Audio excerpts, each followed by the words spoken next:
Quelle belle grappe! Je suis certaine que c'est ce qu'il lui faudrait. Hélas, ma pauvre ma belle, j'ai peur que la seule chose qui puisse désormais la sauver soit des fruits qui viendraient du pays de l'éternelle jeunesse.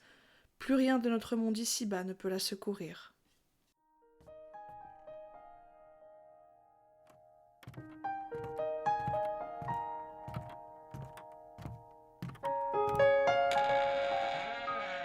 Bienvenue derrière la porte de l'armoire, le podcast où on vous emmène à la recherche des sens cachés dans les histoires de mondes imaginaires créées par C.S. Lewis, l'auteur des célèbres chroniques de Narnia.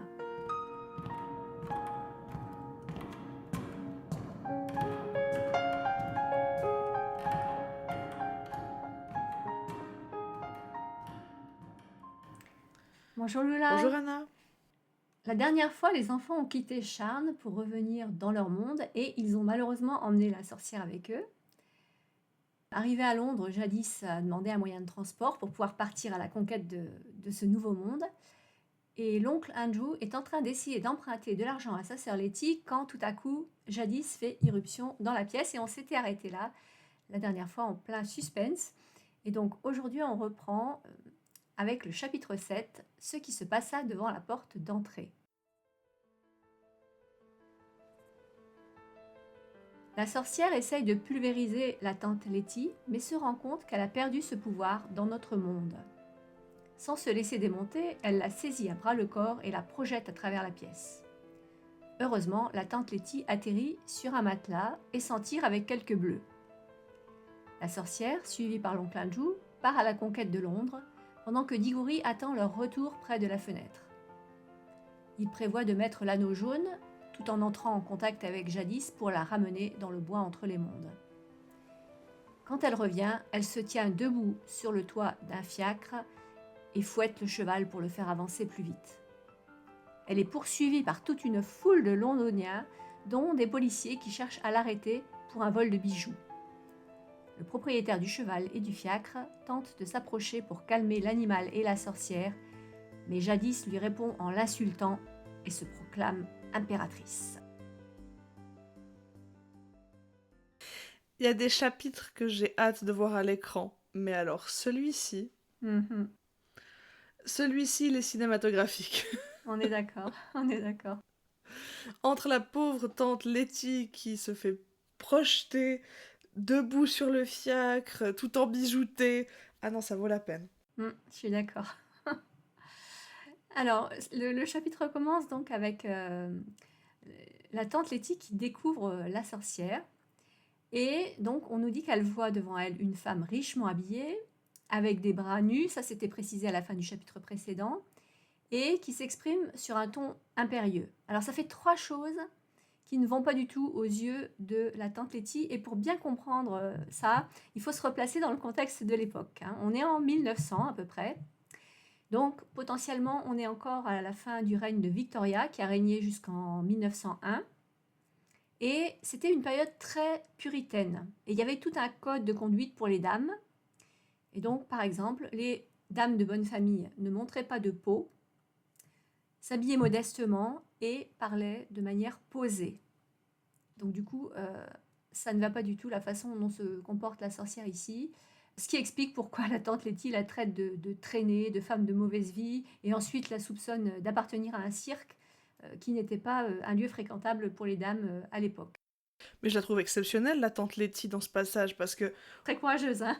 Bah oui, mais c'est tellement drôle qu'elle se... Enfin, si je vois une femme de 3 mètres dont j'ai l'impression qu'elle va tuer tout le monde, bah je sais pas si le fait qu'elle ait les bras nus, même si elle était habillée d'une manière un peu indécente pour mon époque, serait la première chose que je remarquerais. Mais elle est tellement... une femme d'aplomb qui est très à cheval sur ce qu'il faut faire et ce qu'il faut ne pas faire, qu'elle est complètement bloquée sur sa manière de parler, sa manière de s'habiller. Et donc on a quelque chose de très comique de cette reine sorcière venue d'un autre monde qui essaye de plier tout le monde à sa volonté, et de cette tante Letty qui est simplement... concentrée sur les us et coutumes de son époque en disant mais non, c'est pas comme ça qu'on fait, enfin, faut vous habiller madame, faut parler beaucoup mieux parce que là ça va pas. Je vous prie d'utiliser un langage satire à l'intérieur de cette maison, répliqua la tante Letty. Courageuse, courageuse. Mm, tout à fait. Alors, la sorcière, elle, n'apprécie pas du tout la façon dont lui parle la tante Letty. Et donc là, on a deux problèmes de traduction. D'abord, donc elle dit, dans la version française, la sorcière dit « À genoux, ma petite ». Alors ça, c'est beaucoup trop gentil, hein, parce qu'en anglais, elle dit minion, hein. Donc on retrouve ce mot minion, qui veut dire en fait esclave, hein, sous-fifre, dont on a déjà parlé dans des chapitres précédents. Et la sorcière aime beaucoup utiliser ce mot puisque ça établit une relation de domination entre elle et les autres. Oui, ma petite, quand je l'ai vue, je trouvais pas ça très heureux non plus. Oui. Non, ça va pas. Non.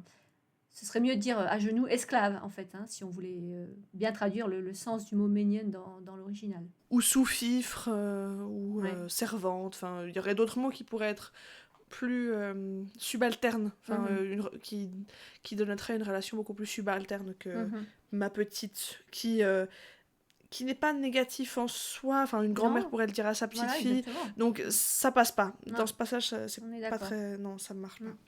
Et donc le deuxième problème de traduction, c'est lorsqu'elle prononce son incantation, par deux fois, la traduction française dit qu'elle prononce ces mots, elle prononce des paroles grasseillantes. Alors, d'après la définition du dictionnaire, parler avec des paroles grasseillantes, ça veut dire parler en articulant avec la partie postérieure de la cavité buccale.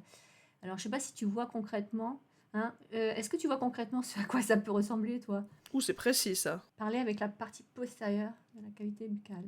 Alors, la partie postérieure de la cavité buccale. Il y a beaucoup de mots compliqués, là. Ouais, non, c'est pas limpide, hein. Hmm. Moi, j'ai pensé que ça pouvait être quelque chose du genre je parle comme ça. Je sais pas si Ah c'est ça. oui, oui, Tu vois? Bon, une espèce d'incantation voilà. Bon. grave. Hmm. Ouais, parce que j'imaginais avancer le menton, mais je trouvais ça un peu particulier. Hmm. Non, Hmm. c'est... En tout cas, pour des enfants, enfin, je pense que le jour où je lirai cette histoire à mes enfants, il faudrait que j'explique le mot grasseillant.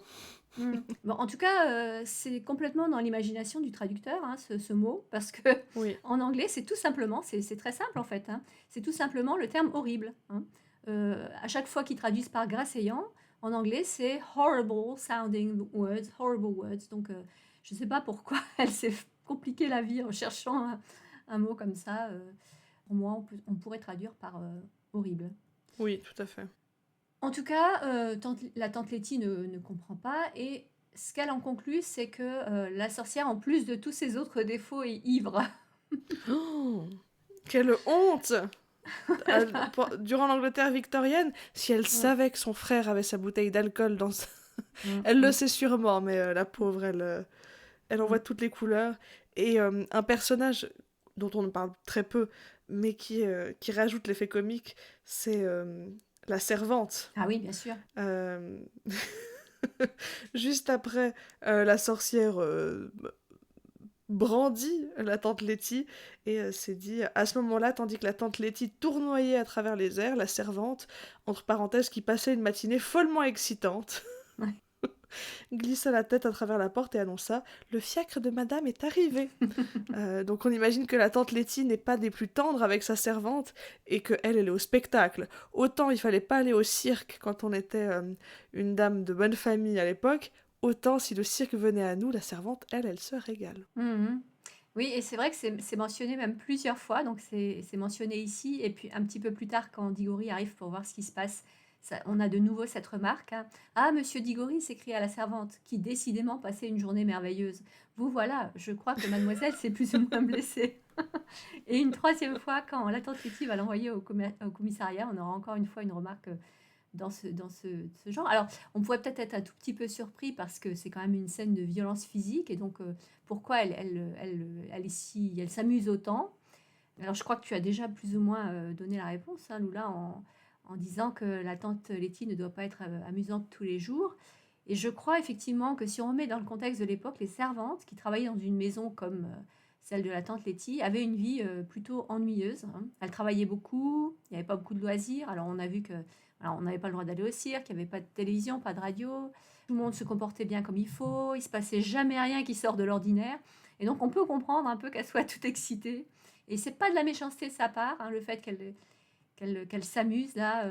Je pense pas qu'elle se réjouisse parce que sa maîtresse se fait jeter d'un côté de la pièce à l'autre, hein. Elle est juste contente parce qu'il y a de l'animation. Oui, et on reste dans un conte pour enfants. Tout à fait. Quand il y a une importante violence, elle est souvent imagée, Ouais. comme dans les chapitres précédents à Charnes, où on a pu voir que le mot déplorable pouvait s'apparenter à à une forme de bombe atomique.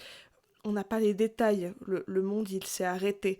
Donc tout ce qui est violence réelle et imagée, violence extrême aussi, s'il y a une mort évidemment c'est grave, mais là on reste quand même dans un effet comique Oui, tout à où fait. le but c'est pas d'apeurer les enfants à ce qu'ils pleurent, Mm. mais il y a ce côté voilà presque du cirque Ouais. avec voilà la tante Letty qui tournoie dans les Mm. airs plus sous une forme de catch pour la télé que vraiment une forme de violence extrême où comme c'est pour les enfants je pense qu'ils réalisent pas l'aspect douloureux, enfin ils imaginent mais on n'est pas dans une scène qui est faite pour avoir peur, mais plutôt pour rire Oui. et pour voir le décalage entre le monde de jadis et le monde de la tante Letty, avec cette servante qui en effet a de l'animation, alors qu'elle doit en avoir très peu, Mm. aussi dans une maison avec une personne malade, Mm.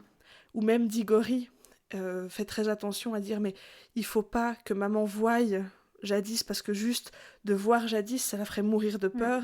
Mm. On imagine une maison morne où l'enfant n'a pas le droit d'être un enfant avec la servante qui doit se faire petite, discrète, et donc voilà l'irruption dans leur quotidien très plan-plan de cette femme de 3 mètres qui fait tournoyer la maîtresse dans les airs.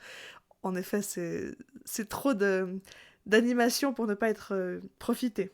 Oui, oui, et puis nous aussi, en tant que lecteurs, on est censé s'amuser, hein. Et à partir du moment où on a l'assurance que la tante Letty n'est pas blessée, hein, qu'elle a juste quelques bleus, bon, on se donne aussi le droit de trouver ça rigolo. Alors, il y a de nouveau un problème de traduction. Alors, cette fois-ci, c'est de nouveau un morceau qui a disparu.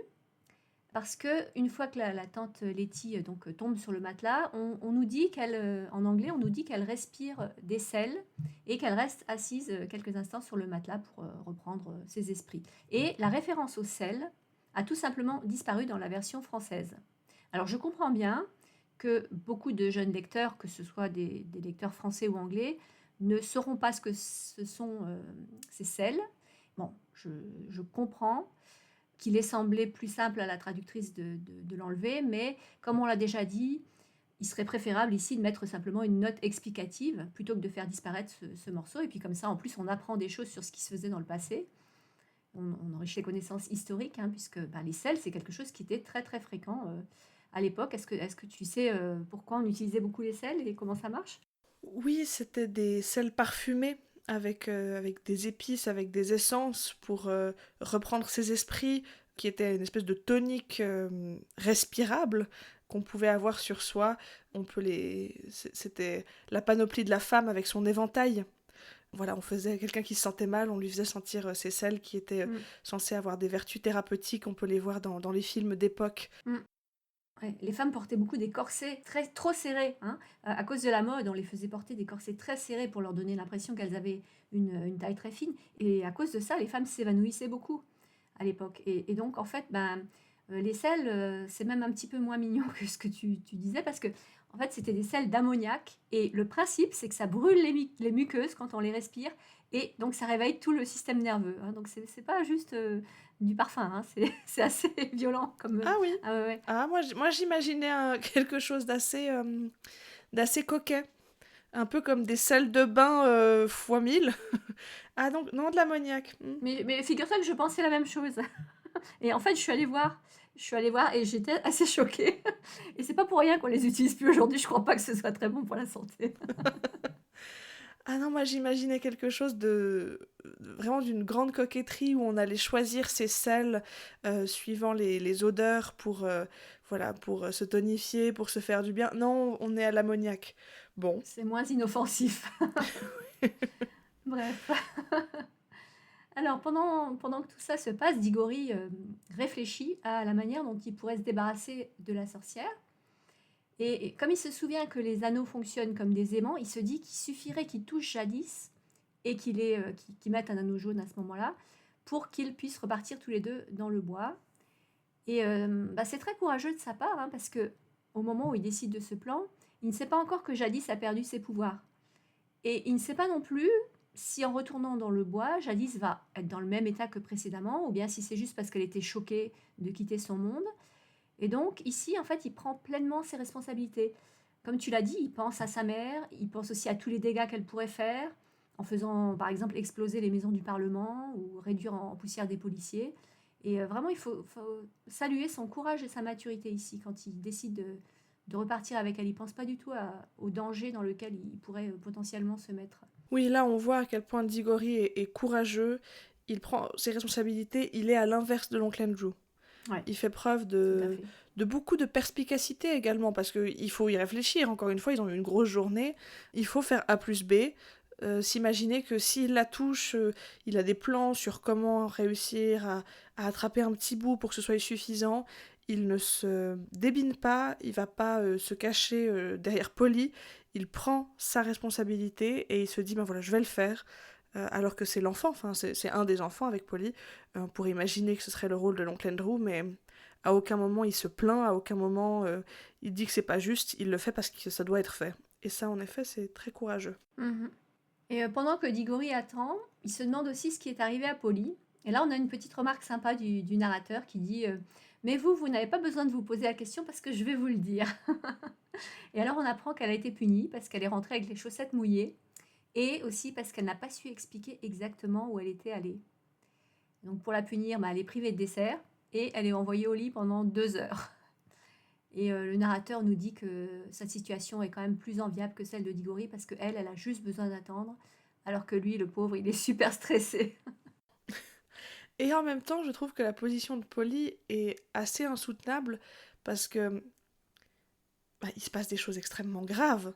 Et elle sait pas ce qui se passe, en fait. Ouais. Ouais. Exactement. Mm. Euh, et normalement, les enfants ont un certain sens de l'urgence quand ils ont envie de faire quelque chose, mais là, on parle vraiment du sort de l'humanité, Mm. si on laisse faire Jadis. Donc de devoir poireauter pendant 2 heures pour pouvoir rejoindre Diggory alors qu'il se passe des choses gravissimes et qu'elle seule est au courant, ça doit être très long Mm. également. Ouais, je suis d'accord. Donc je sais pas qui je préférerais être dans cette situation, Mm. mais le fait d'être enfermé, de devoir obéir à ses parents, ce qui est évidemment très important pour les enfants, mais si le sort de l'humanité est en jeu, peut-être qu'on pourrait sortir un peu plus rapidement. Euh, Mm. donc oui, cette immense tension entre la banalité de venir avec ses chaussettes mouillées Mm. et l'aspect profondément extraordinaire de la situation avec Jadis. Mhm. Alors pendant qu'il attend, Diggory surprend une conversation entre la tante Letty et une dame qui vient apporter du raisin à la mère de Diggory. Et donc cette conversation, c'est ce qu'on a lu au début, tout au début de l'épisode. Quelle belle grappe, je suis certaine que c'est ce qu'il lui faudrait. Hélas, ma pauvre ma belle, j'ai peur que la seule chose qui puisse désormais la sauver soit les fruits qui viendraient du pays de l'éternelle jeunesse. Plus rien dans notre monde ici-bas ne peut la secourir. Et là, c'est une référence, en fait, ce pays de l'éternelle jeunesse, c'est une référence à une légende irlandaise que la nourrice de Lewis lui lisait, lui racontait quand il était petit. Donc, ça s'appelle Tir Nog, et ça veut dire littéralement pays de la jeunesse. Et donc, d'après cette légende, c'est un endroit paradisiaque où la maladie et la mort n'existent pas, où la jeunesse et la beauté sont éternelles, et donc le temps n'existe pas non plus dans ce monde. Et comme Diggory a les anneaux qui lui permettent de découvrir de nouveaux mondes, ça lui donne de l'espoir et il est presque en train de décider de mettre l'anneau jaune pour partir à la recherche de ce pays, de l'éternelle jeunesse, quand la sorcière arrive. On pourrait imaginer quelque chose de similaire à un verre d'eau de la fontaine de Jouvence.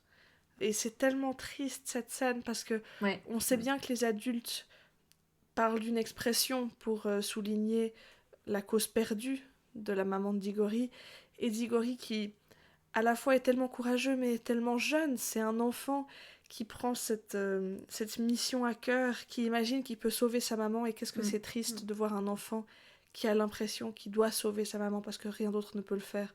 C'est, c'est vraiment très touchant, et on le verra dans les chapitres suivants que Mhm. cette, cette tension, ce crève-cœur n'a pas fini d'être présenté par C.S. Lewis.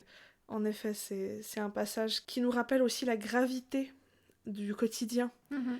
On est dans des scènes fantasmagoriques avec une sorcière reine qui vient d'un autre monde, qui balance les gens sur des matelas, qui cherche des fiacres, et ce passage qui vient comme un cheveu sur la soupe qui nous rappelle la maladie, l'impuissance face aux difficultés de la vie, des gens qu'on aime, à cette réaction d'enfant qui essaye d'être courageux, mais qui est tellement enfantine, courageuse et enfantine à la fois. Oui, c'est une petite scénette qui me perturbe, je t'avoue. Elle me rend profondément mélancolique. Pauvre Diggory. Et on pense aussi à tous les enfants qui voient leurs parents souffrir, qui peuvent rien faire, et qui aimeraient tellement pouvoir eux aussi aller chercher quelque chose au pays de l'éternelle jeunesse. Mhm. Et on peut rappeler aussi que Lewis a perdu sa propre mère, hein, qui est morte d'un cancer quand lui-même avait une dizaine d'années. Et ça a été terrible pour lui et il a été marqué à vie par cette expérience. Et je voulais lire un petit passage, un petit extrait de son autobiographie Surpris par la joie, où il parle justement de la mort de sa mère en des termes assez poignants. Voilà ce qu'il écrit. Avec la mort de ma mère, tout le bonheur établi, tout ce qui était tranquille et fiable, a disparu de ma vie. Il devait y avoir beaucoup de divertissement, beaucoup de plaisir, des élans de joie, mais plus rien de l'ancienne sécurité. Il n'y avait plus que la mer et les îles. Le grand continent avait sombré comme l'Atlantide. Et donc, voilà, il y a un élément autobiographique ici, hein, quand il parle de cette maladie de la maman, c'est quelque chose qu'il a vécu lui-même. Mais après ce moment donc triste et sérieux, on a de nouveau une scène plus légère avec Jadis qui arrive perché sur son fiacre. Et c'est du grand spectacle, hein. Jadis debout en équilibre sur le toit du fiacre qui fouette le cheval pour le faire avancer. Et d'ailleurs, l'illustration de Pauline Baynes est absolument superbe. Ah, elle est extraordinaire. Et donc quand le fiacre emboutit le réverbère, elle saute sur le dos du cheval. Et elle est extrêmement habile, on pourrait croire qu'elle fait un numéro de cirque. Et tout le monde ouvre les fenêtres, tout le monde accourt pour voir ce qui se passe. Et il y a tout un cortège aussi qui la suit, avec un second fiacre qui surgit, et puis un troisième fiacre avec des agents de police, suivi d'une vingtaine de personnes à bicyclette, qui faisaient teinter leurs sonnettes, pousser des cris d'enthousiasme et sifflaient. Enfin, une foule de badauds à pied, épuisés mais manifestement ravis de s'amuser autant. Le long de la rue, les fenêtres s'ouvraient une par une et sur le seuil de chaque maison apparaissait une servante ou un majordome. Personne ne voulait rater un tel événement. Et il y a tout ce qui nous est raconté, il y a tout ce qu'on peut imaginer de cette sorcière de 3 mètres qui est debout sur un fiacre. Elle doit être immense, elle doit faire 5-6 mètres facilement. Tout en bijouté de diamants, de perles qui tombent, avec son fouet, et pauvre Fraise, on sait que le cheval s'appelle Fraise, et on peut imaginer aussi comment elle est débarquée dans une bijouterie, qu'elle s'est servie avec le bijoutier complètement outré, parce qu'elle pensait qu'elle... Et elle a mis un œil au beurre noir au propriétaire, hein, aussi. Ah oui, complètement. Elle fait son shopping de manière assez musclée. Et voilà, de la voir ouvrir les... Enfin, de l'imaginer en tout cas, ouvrir les vitrines, prendre tout ce qu'elle souhaitait, mettre 10 rangs de perles, plusieurs boucles d'oreilles de diamants, ficher un œil au beurre noir et partir sur son fiacre, c'est folklorique. Et ça, je me réjouis de voir à la télé. Ah oui, ah oui, oui, oui. Ah oui. Et l'oncle Andrew aussi nous fait rire avec sa tête coincée à l'intérieur du chapeau haute forme, ce qui fait que quand il parle, on comprend rien. Et il y a deux policiers qui sont obligés de tirer dessus pour essayer de l'enlever. Donc ça aussi, ça participe au côté comédie, mais un peu, voilà, presque un peu exagéré, quoi. Enfin, bon, on va bien rire. Et puis, donc, il y a quand même aussi un côté dangereux dans cette scène parce que le cheval s'excite de plus en plus et Jadis, au lieu d'essayer de le calmer, lui murmure des mots à l'oreille pour l'énerver. Et à un moment donné, il manque de tuer un policier avec une ruade. Et à ce moment-là, le propriétaire du cheval et du fiacre arrive et propose d'essayer de calmer la situation. Et voilà ce qu'il dit. Je vous en prie, mademoiselle, permettez-moi de prendre la tête de mon cheval pour le calmer et descendez, s'il vous plaît. Vous qui êtes une dame, vous ne voudriez quand même pas prendre des coups, non? Vous feriez mieux de rentrer chez vous pour vous préparer une bonne tasse de thé et vous allonger un moment au calme. Vous verrez, après vous vous sentirez beaucoup mieux. À ces mots, il tendit la main vers la tête du cheval en répétant « Là, là, du calme, mon bon vieux Fraise, là, là, du calme !» Alors, pour la première fois, la sorcière se mit à parler. « Crapule !» résonna sa voix froide et cassante au-dessus du vacarme. « Crapule !» Lâchez ce cheval de bataille royale, je suis l'impératrice jadis. Alors, qu'est-ce que tu penses de ce cocher ? Alors, je le trouve extrêmement attendrissant. Ses propositions font tout à fait sens, mais j'imagine, il y a tellement un grand décalage entre les deux, rien de tel qu'une tasse de thé s'allonger un moment après avoir fait un casse dans une bijouterie et frapper des gens debout sur un fiacre. Il est d'une gentillesse absolue. On lui a volé son cheval et son fiacre.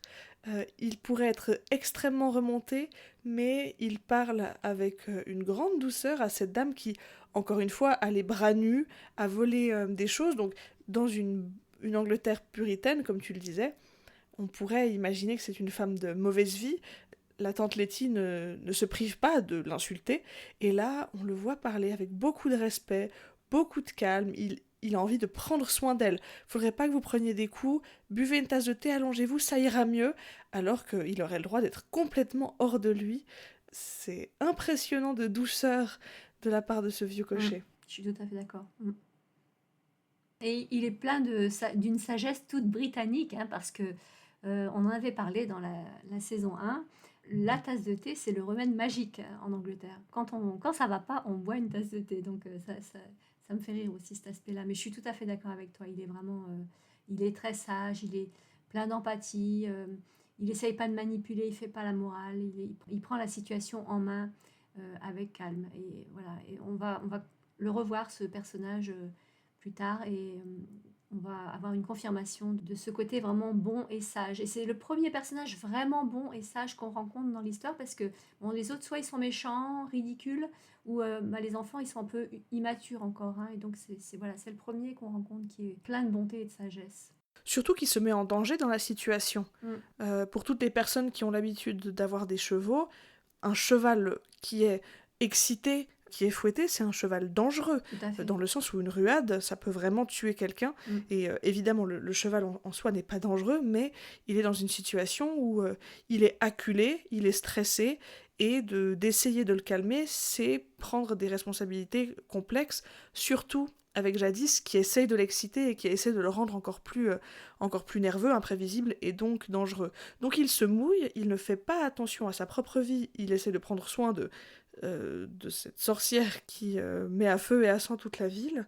Et en français, c'est traduit crapule, en anglais c'est dog, donc c'est chien. Encore c'est pire, vraiment d'une cruauté sans... Ouais, c'est pire vraiment de le traiter de chien.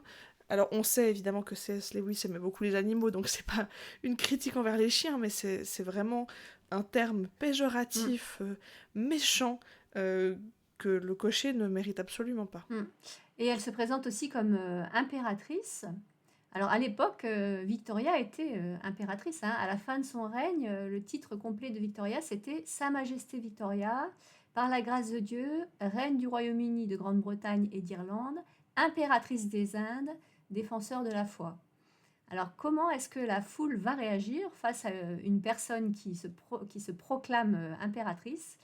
Eh bien, rendez-vous la prochaine fois pour le savoir. Ah oui. Elle perd pas le nord, Jadis. Avant, elle se présentait comme reine. Maintenant, il y a un autre univers qu'elle essaie de conquérir. 2 royaumes, ça fait un empire, mais ce royaume-là, elle l'a pas encore tout à fait conquis. On en saura plus la prochaine fois. À bientôt, Anna. À bientôt, Lula. Merci de nous avoir accompagnés pour cette nouvelle aventure derrière la porte de l'armoire. Vous pouvez nous retrouver sur Spotify, Audible, YouTube et Amazon Music, ainsi que sur Instagram, derrière la porte de l'armoire tout attaché et sans accent, et Facebook. Si vous avez aimé cet épisode, n'hésitez pas à vous abonner à la chaîne, à nous mettre un pouce bleu ou quelques étoiles ou encore un commentaire. Ça nous permettra de mieux nous faire connaître. Vous pouvez aussi nous envoyer vos suggestions, remarques, questions sur nos réseaux sociaux ou par mail sur derrière-la-porte-de-l'armoire@gmail.com, tout attaché, sans accent et sans majuscule. À très bientôt pour un nouvel épisode.